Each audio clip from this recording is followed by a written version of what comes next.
1.5 days. 1.5 days, and that's all it took for me to finish Obsession by Harleigh Beck. Why? Because I was obsessed. I became obsessed with Obsession. This is a 5-star read. Now, let me preface this. I went in with high expectations. All my dark romance girlies on here were like, read Obsession, read Obsession. So I was like, all right, let me read it. And I see why I love this book. Okay, and let me set the scene.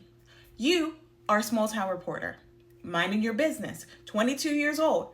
Then this notorious serial wants you to interview him, but only you. And you're like, okay, well, it's my career. I gotta do what I gotta do. So then I go to interview this man. And then when you're sitting across from him, you realize he is hot as hell. He is hot as hell. And now you have a crush. And then you realize he has a crush. And what happens? Obsession. Why? Because he's on death row and he's crazy. And you're a little yourself. So the story just catapults from there. This is a wonderful read if the trigger warnings do not scare you off. Now, there's a lot of talk about childhood trauma and everything like that, but it definitely adds to the story. So you kind of have to go through it. But if that doesn't scare you off, push this up on your TBR.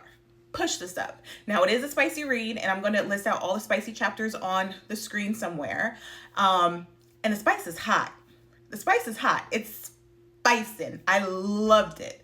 So yes, I do recommend Obsession because I was obsessed for the last 36 hours. Obsessed.